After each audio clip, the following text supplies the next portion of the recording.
sound tracker, and recently I've acquired a piece of little-known hi-fi slash AV hardware that I had originally intended as just a footnote in another video. Now, that piece of hardware is a Yamaha CDV single player, and initially I just didn't think very much of it because, I mean, every time the concept of a CD video single player is brought up, it's always in contrast to their more capable elder brothers, Laserdisc players, and honestly, that's how I was looking at it too. A CD video single player is only capable of playing two formats: compact discs, which contain a standard album's length of stereo PCM digital audio, and CD videos, which are a hybrid compact disc containing 20 minutes of CD audio on the interior partition and 5 minutes of Laserdisc video on the exterior partition. It's usually mistaken for video CD, which is a confusingly similarly named all-digital disc containing about 70 minutes of video and audio in an MPEG-1 encoding structure, but that's not what we're talking about right now. CD video, the hybrid disc, is playable in the Yamaha singles player, or the choice most everyone else went with: combination Laserdisc players that play Laserdiscs of all sizes, including compact discs and CD video. Now, it's easy to see why that was the case. I mean, why buy a player that can only play two kinds of discs when a combo player will play that and every other disc on the market?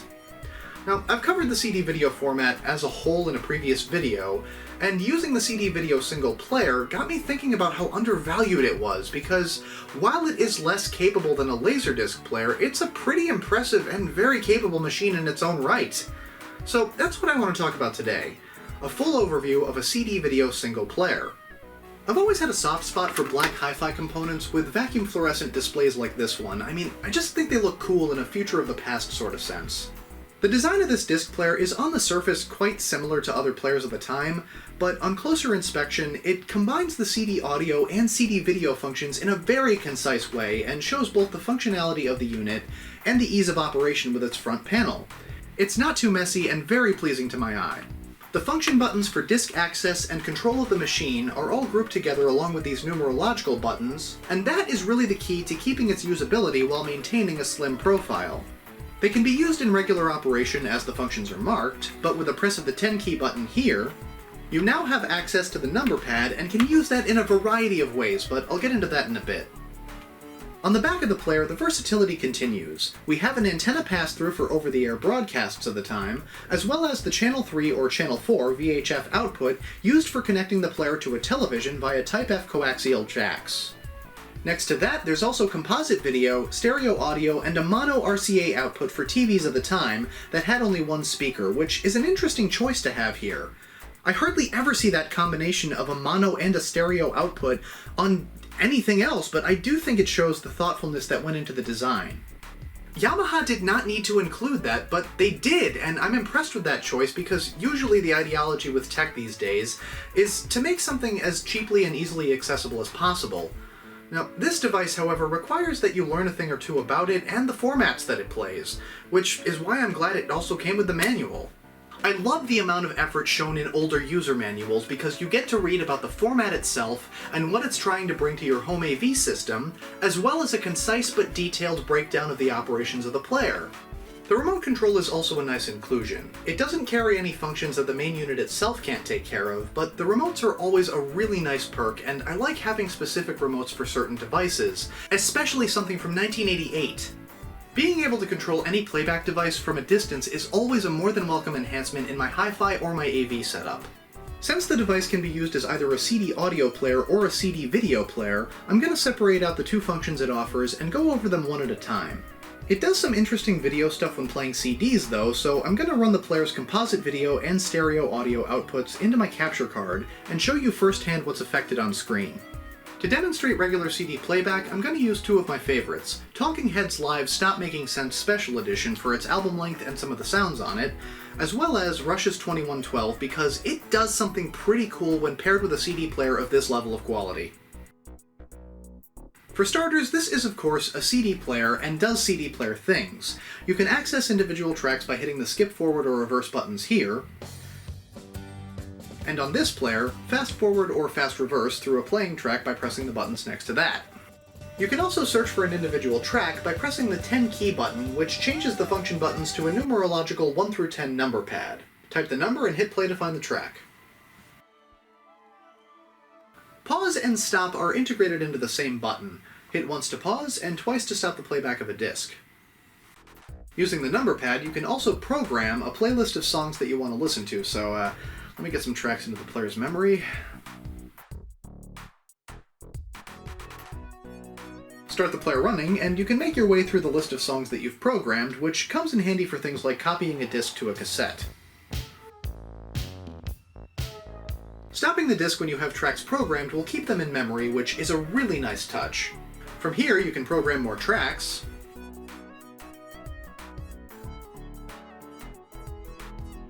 or go back over the tracks you've already programmed and reset them to something else if you're not happy with a selection. Just be careful not to hit the 10 key button during programming because it acts as an erase function and will absolutely wipe everything you've programmed while switching the button modes on you. If you're programming tracks into memory but you don't want to use the number pad, the player allows you to select from the track up and down buttons like so. This takes a bit of getting used to though. When you program a track list this way, the player starts you from the number immediately following the one you've just programmed, whether you're going up or down a track, so I am totally team number pad. If you want to cancel programming entirely, eject the disc and reinsert. The player will cancel the programming mode and load the disc as normal. Random play will randomize the whole disc to keep you on your toes. Repeat will play the full disc over and over again.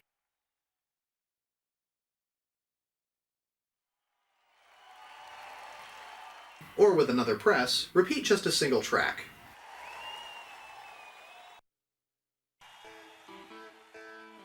Repeat will also play your programmed selections over and over again. One of my favorite functions, though, requires a different disc. Now, it's common knowledge that songs on CDs are divided into tracks, but some albums, like 2112, have a song that is over 20 minutes long, which is broken up into sections on the case. Each section has its own name and Roman numeral next to it to indicate not only a change in the part of the album that you're listening to, but also to show what's called an index mark. An index mark is a point within the track that some higher-end CD players can seek out to find a specific spot in a much longer song. 2112 starts with a killer synthesizer section. It's unmistakable.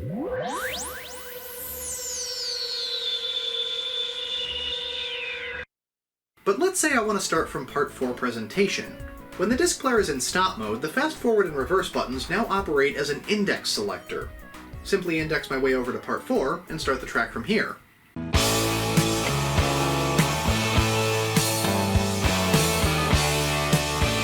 That is without a doubt my favorite feature, but I wish the player also showed the index counter on the player's display at all times because it is so much easier to tell where the indexes are when the display of the player shows their location.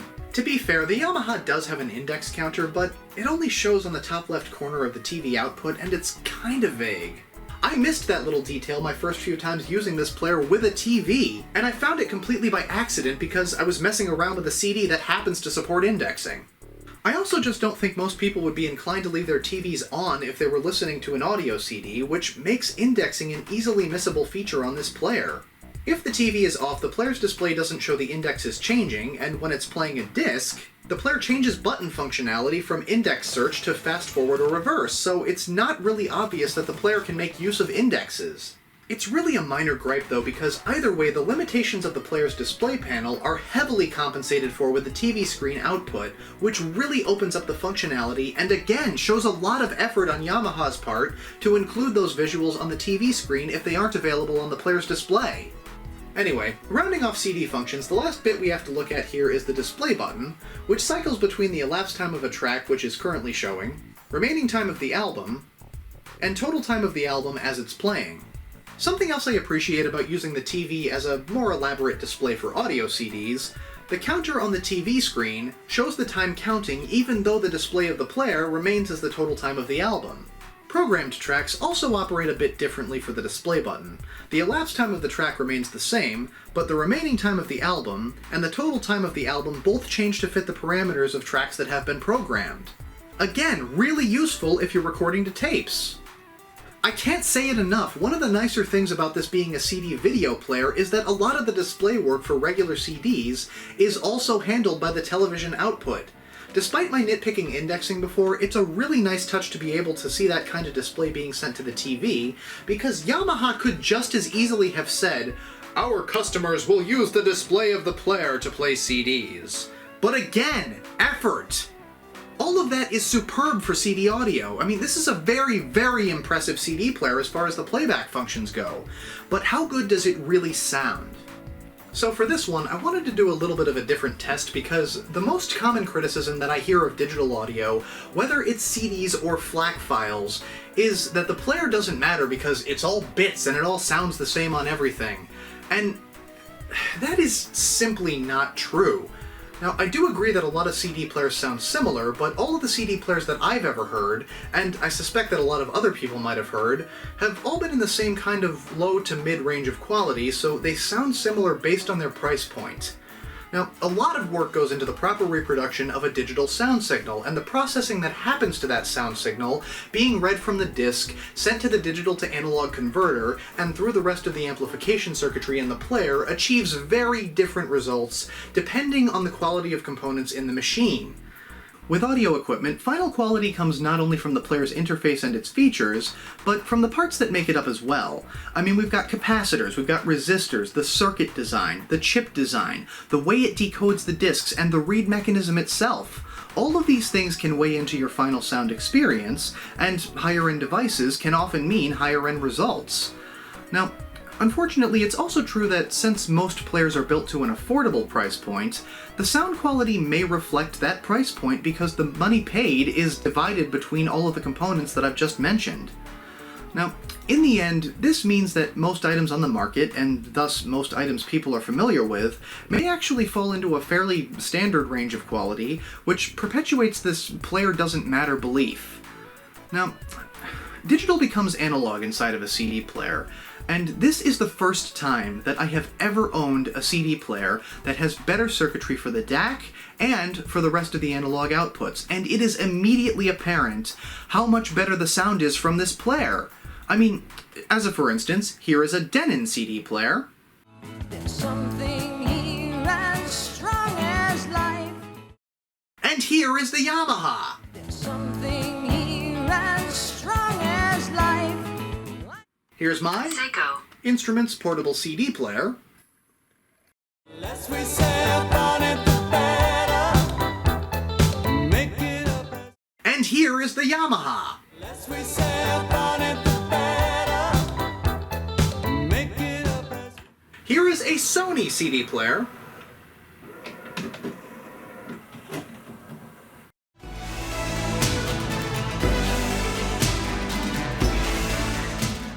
And here is the Yamaha.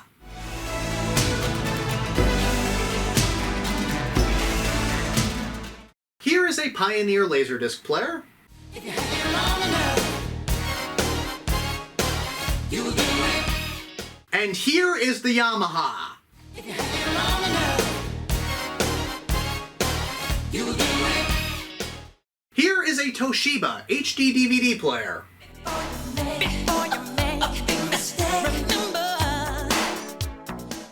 And here is the Yamaha.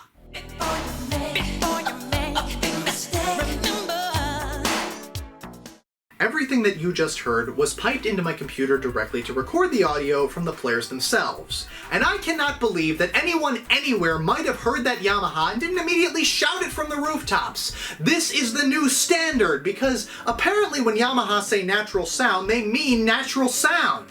What I hear in this player is an incredibly lifelike sound, like the mixes of the albums are enhanced by a better player. The instruments are spaced out so much better in the sound field, and the clarity and the natural tones of the audio shine through because there is so much extra space in the mix. Have a listen to these things back to back. There's something here as strong as life. The less we say about it, the better.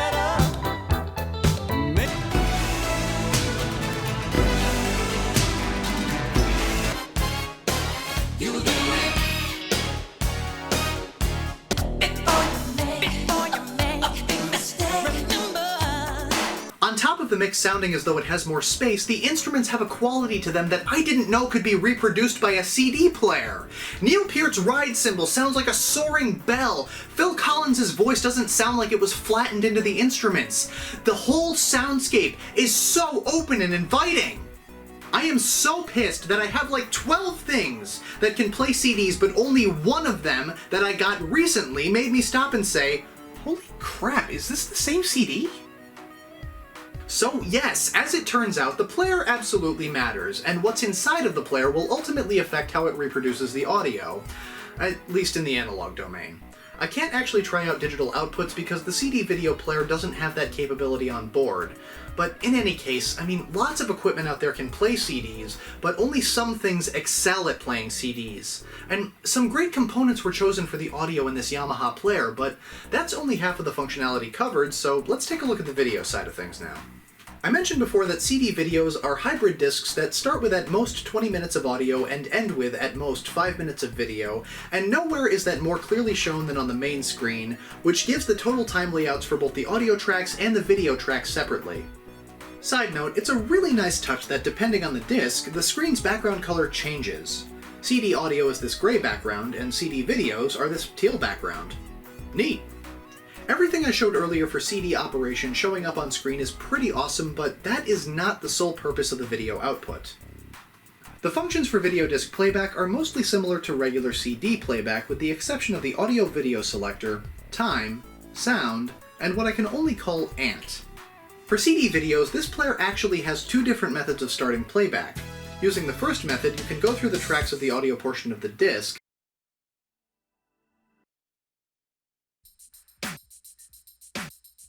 and then hit the video track in a linear fashion.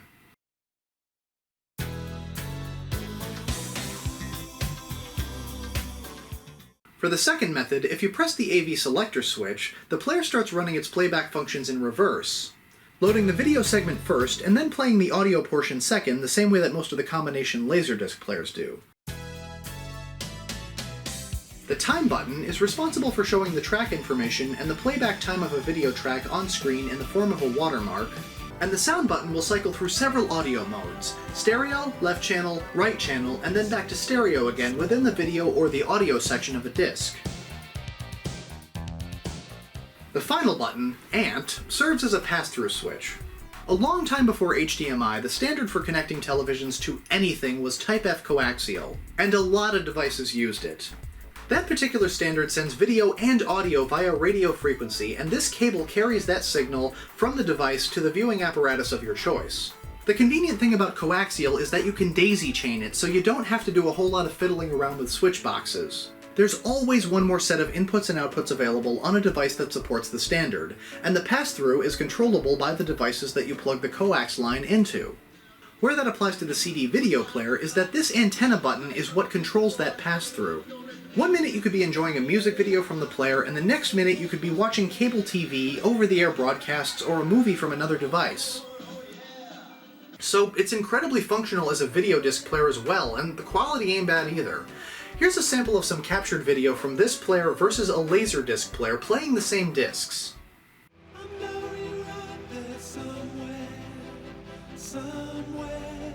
The mist is lifting slowly, I can see the way.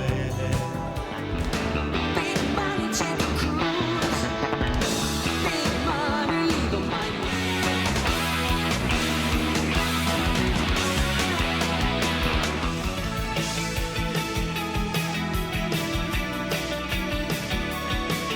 Show me how you do it, and I'll promise you, I'll promise I'll making mistakes is a part of life's fall into the stream of our even while we sleep, we will find. When they do, I'll be right behind you. So glad we. Vivid, bright, and clean picture from the composite jacks. This Yamaha plays CD videos really well, but the format itself is just not that great. CD videos go through a kind of disc rot called bronzing, and this is what happens when a disc starts rotting.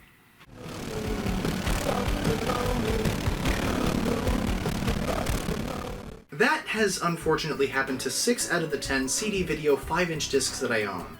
Towards the end of the music video, the picture starts degrading, the audio becomes unlistenable, and frankly, it's a common problem with these. CD videos were for the most part pressed incorrectly by a factory called Philips DuPont Optical in the UK, and once rotting starts, it's impossible to stop. That doesn't necessarily mean that all of them are rotters though. I mean, I have at least 4 CD video discs that are still in good working shape. But the fact that rot is present on so many of them, and only just going to get worse over time, does make it a bit difficult to recommend going out and picking them up. There are 2 things that I'd like to add which I've noticed in post while we're talking about the quality though. There's a bit of a banding effect in certain solid colors, and I noticed this mostly in the yellows, but the point is that the banding happens more from the Yamaha.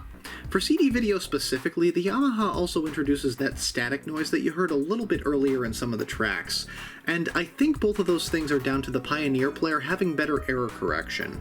Because, I mean, both players play noticeable rot towards the end of the video discs, but the Pioneer player holds out a little better overall. In any case, you would think that that would end the story here, that at best this is just an upmarket CD player now because CD videos are all in various stages of deterioration. But this player can play a third format as well. This is a video single disc, a format that was only released in Japan and some parts of Asia for music videos, promos, essentially just short video segments that were in need of easy, lightweight distribution. The disc itself is also 5 inches across, compatible with Laserdisc and CD video, as shown by the marks here, and that right there is the key to its adaptability.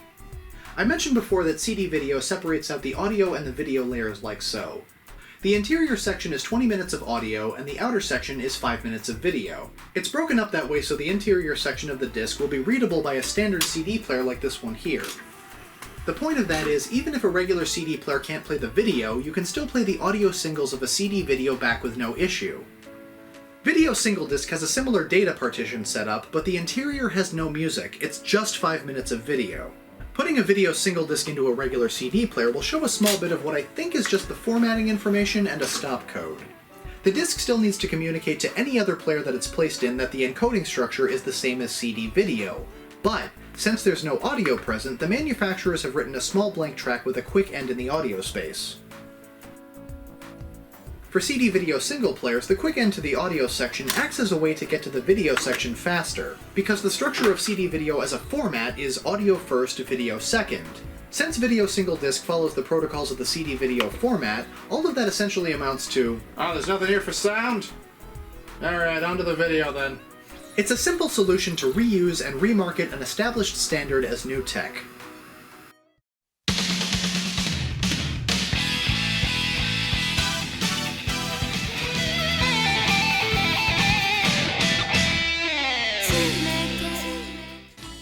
Band 16をすると、ヒャッピハッピハッピと脇の下が喜んでしまうのです。ヒヤッと素肌が喜ぶ香りよ。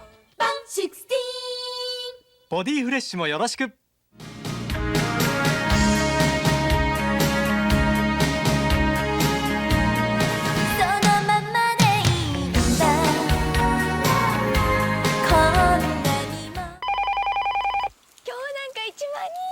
1万人も来てくれたっちゃん。まだ芯からホテット。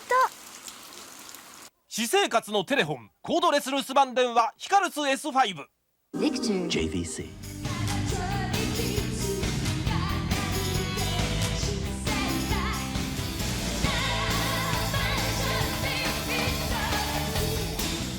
And on top of that, none of the video single discs that I have are rotting because Japan had higher quality control standards.